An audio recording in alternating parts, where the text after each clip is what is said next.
Halo, Assalamualaikum, selamat pagi semua. Semoga kita semua ada dalam keadaan sehat walafiat. Amin ya Allah ya Rabbal Alamin. Oke, hari ini kita akan belajar perubahan lingkungan. Sebelumnya Ibu ingatkan kembali ya untuk mengisi absensi di Google Classroom. Oke, materi sebelumnya kita membahas tentang ekosistem dan bagaimana proses daur biogeokimia. Nah, pada penjelasan materi sebelumnya tentang daur biogeokimia, ini akan berhubungan dengan materi hari ini. Adapun tujuan pembelajaran hari ini, yang pertama, peserta didik mampu menjaga lingkungan sesuai surah Al-Baqarah ayat 30. Yang kedua, peserta didik mampu menganalisis faktor penyebab perubahan lingkungan. Peserta didik mampu membedakan macam-macam pencemaran lingkungan. Dan peserta didik dapat memecahkan masalah lingkungan dalam bentuk video. Dalam surah Al-Baqarah ayat 30, Allah Subhanahu wa taala telah menciptakan manusia itu sebagai khalifah di muka bumi ini, sebagai pemimpin. Karena kenapa? Manusia ini mampu berperan dalam mengubah ekosistem. Namun manusia juga dapat merusak ekosistem. Tapi karena kita sebagai khalifah dan manusia yang memiliki akal, sudah sepantasnya kita menjaga lingkungan ini. Selanjutnya isu yang kita hadapi sekarang ini oleh semua orang yaitu tentang WFH, di mana WFH ini menjadi salah satu solusi untuk mencegah pandemi COVID-19. Namun tahukah kalian bahwa WFH ini pun memiliki dampak negatif bagi lingkungan karena banyaknya masyarakat yang menggunakan listrik, menggunakan seperti aplikasi Zoom yang menghasilkan karbon. Mari kita lihat beritanya.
Dari berita yang Ibu tampilkan, kita dapat mengambil kesimpulan bahwa IT ini memiliki peranan dalam memberikan karbon kepada atmosfer, di mana jika CO2 naik ke atmosfer, dia itu akan menjadi kaca.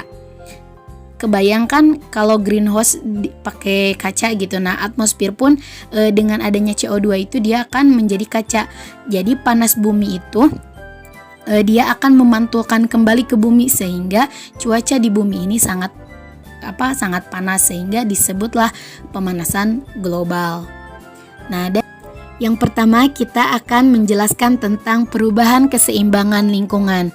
Kita telah mengetahui bahwa ekosistem merupakan interaksi antara biotik dan abiotik dengan lingkungannya. Jika komponen tersebut mengalami perubahan, maka tidak akan terjadi keseimbangan lingkungan. Nah, keseimbangan lingkungan ini dapat dikatakan bahwa lingkungan itu seimbang jika faktor biotik dalam rantai, jaringan, dan piramida makanan ini berada dalam komposisi yang seimbang. Namun, jika faktor biotik ini mengalami gangguan, maka lingkungan tersebut tidak akan seimbang. Namun, keseimbangan lingkungan ini bersifat tidak statis. Meskipun demikian, keseimbangan lingkungan ini dapat diupayakan jika manusianya ingin berusaha. Karena tadi sudah dijelaskan bahwa manusia memiliki peranan penting dalam keseimbangan lingkungan. Contohnya, tanah yang tandus oleh manusia itu ditanami bercocok tanam agar tanahnya itu menjadi subur. Nah, itu akan membantu dalam keseimbangan lingkungan. Tapi manusia juga dapat merusak hutan yang asalnya hutannya itu penuh dengan pepohonan dapat habis oleh manusia. Itu tergantung kita sebagai manusia. Nah, makanya Ibu di sini berharap dengan belajar perubahan lingkungan ini kalian bisa menjaga lingkungan alam sekitar kita. Oke, selanjutnya keseimbangan lingkungan akan stabil jika produsen itu lebih besar daripada konsumen satu, begitupun seterusnya. Konsumen satu lebih besar daripada konsumen dua dan konsumen dua lebih besar daripada konsumen tiga. Karena jika konsumen dua itu lebih besar daripada konsumen satu, maka konsumen satu kan akan terancam punah dan produsen akan sangat meningkat.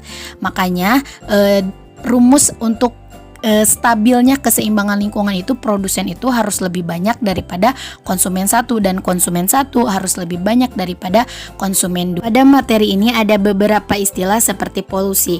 Polusi adalah pencemaran baik air, udara, tanah dan lain-lain.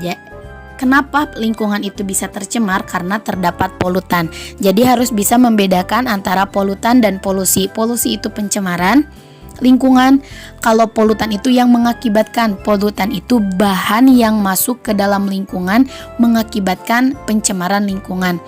Nah, polutan ini dapat mencemari lingkungan jika polutan ini jumlahnya lebih besar. Contohnya misalkan deterjen yang sedikit masuk ke dalam sungai itu tidak apa-apa, tapi jika deterjennya itu jumlahnya sangat banyak hingga busanya banyak di sungai, maka sungai tersebut akan tercemar. Pernahkah kalian melihat banjir? Pasti pernah kan ya? Di Indonesia sendiri banyak di berita-berita bahwa jika ada daerah yang kebanjiran, pasti berita itu menyebutkan bahwa hujan deras mengakibatkan banjir. Penumpukan sampah mengakibatkan banjir. Namun dari video ini menjelaskan bahwa tidak hanya hujan dan penumpukan sampah, tapi tanaman pula atau pohon itu ikut andil dalam terjadinya banjir. Di mana nampan A itu disiram, dia menghasilkan air yang banyak dan kotor karena tidak terdapat pohon atau tanaman. Sedangkan nampan B itu menghasilkan sedikit air dan bersih karena terdapat tanaman. Jadi saat banjir itu jangan hanya menyalahkan hujan. Faktor-faktor yang mempengaruhi kerusakan lingkungan. Yang pertama karena faktor alam. Disebut faktor alam karena kerusakan tersebut terjadi karena alam, di mana manusia tidak dapat menghentikannya. Di antaranya seperti letusan gunung berapi, kemudian banjir. Meskipun banjir terdapat pula di faktor manusia, tapi banjir juga ada karena faktor alam, air hujan yang sangat deras. Kemudian tanah longsor, rusaknya pantai, hilangnya terumbu karang, kemudian badai, bahkan tsunami. Itu semua tidak dapat dihentikan oleh manusia, hanya bisa minimalisir kalau manusia misalkan dengan pengerukan di gunung gitu agar letusannya tidak terlalu dahsyat. Namun itu hanya rencana manusia. Kita tidak tahu bagaimana alam saat merusak lingkungan tersebut. Kemudian faktor manusia. Nah, dari awal sudah dibahas bahwa manusia ini sangat berpengaruh, biotik yang sangat berpengaruh terhadap lingkungan. Manusia ini bisa memperbaiki lingkungan, namun dapat juga memusnahkan ekosistem. Karena manusia ini ingin memenuhi kebutuhan hidupnya dengan cara mengeksploitasi sumber daya alam tanpa memikirkan dampaknya, seperti banjir. Tadi sudah dijelaskan, jadi banjir itu ada faktor alam, ada faktor manusia, kemudian hutan gundul, kemudian pemakaian pestisida secara berlebihan, kebakaran hutan itu ada faktor alam karena kemarau, kemudian karena manusianya itu membuang puntung rokok misalkan sembarangan sehingga mengakibatkan kebakaran hutan. Oke, sekarang kita akan membahas tentang pencemaran lingkungan. Kita harus tahu dulu apa pengertian dari pencemaran lingkungan. Pencemaran lingkungan itu masuknya zat, energi, unsur atau komponen ke dalam lingkungan di mana zat tersebut akan menyebabkan ketidakseimbangan lingkungan. Nah, perlu digarisbawahi untuk mengingatnya jika tidak hafal, pokoknya masuknya zat ke lingkungan menjadi ketidakseimbangan lingkungan. Gitu. Selanjutnya tentang pencemaran lingkungan. Lingkungan dapat dikatakan tercemar itu karena beberapa faktor. Yang pertama, pertambahan penduduk yang tidak terkendali. Saat penduduk itu semakin tinggi, otomatis kebutuhannya pun semakin tinggi dan sampah yang dihasilkan pun semakin banyak, sehingga alam sudah tidak bisa minimalisir sampah tersebut.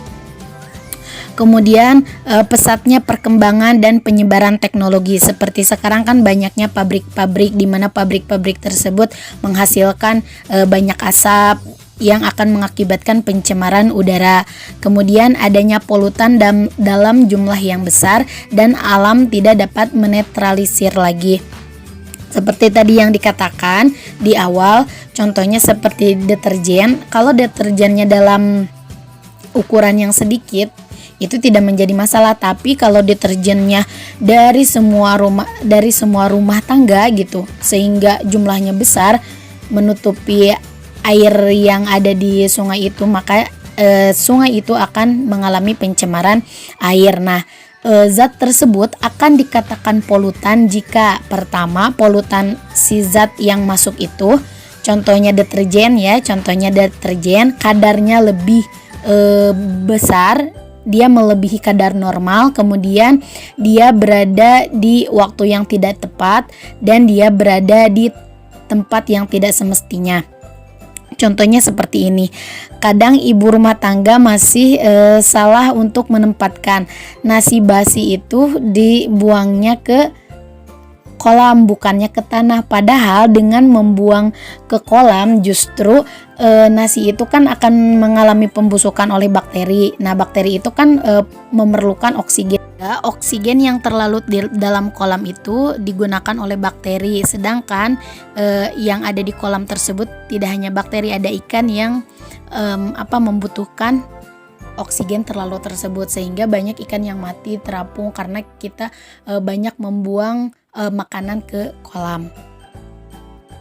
Oke, sekarang kita akan membahas berdasarkan sifat zat pencemarannya itu terbagi 3. Ada berupa kimia, fisika, biologi. Yang pertama kimia.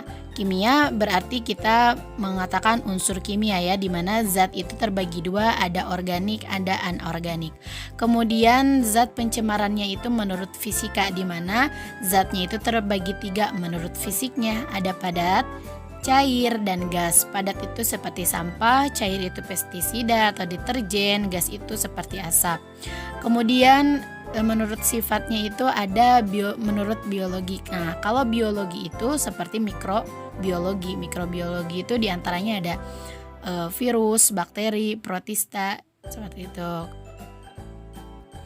Menurut WHO, tingkat pencemaran itu yang pertama saat lingkungan itu mengalami pencemaran, kemudian warganya itu mengalami iritasi panca indera dan kerusakan ekosistem. Contohnya, warga yang menggunakan air yang sudah tercemar, mereka menjadi gatal-gatal, iritasi pada kulitnya. Nah, itu level 1. Kemudian menurut WHO yang kedua itu reaksi faal tubuh menjadi sakit kronis. Mungkin sebagian orang masih belum mengetahui apa itu reaksi faal. Reaksi faal itu gangguan fisiologi di dalam tubuh kita, sehingga tubuh kita itu akan mengalami sakit. Misalkan dengan mengkonsumsi air tersebut ternyata mengandung zat yang merusakkan tubuh kita, sehingga tubuh kita itu menjadi kanker misalkan. Kemudian kematian lingkungan. Nah, kematian lingkungan ini merupakan tingkat yang paling berbahaya. Berarti lingkungan tersebut sudah sangat-sangat tercemar. Contohnya seperti pernah di Jepang itu ada masyarakatnya yang makan ikan. Ternyata setelah memakan ikan dia itu mati. Setelah ditelusuri bahwa si ikan tersebut mengandung merkuri. Nah, ternyata di wilayah tersebut itu ada pabrik industri di mana dia itu limbahnya itu berupa merkuri, karena di dalam perairan, di dalam tingkatan racun itu semakin, kan kalau energi itu semakin tinggi berarti dia mendapatkan energi yang paling kecil. Namun berbanding terbalik dengan racun, kalau racun itu semakin dia tinggi itu berarti racunnya semakin banyak. Misalkan ikan itu memakan racun dengan bobot misalkan 2 ppm. Nah, kalau ikan hiu pasti dia lebih banyak, misalkan dia hingga 6 atau 10 atau 12 ppm.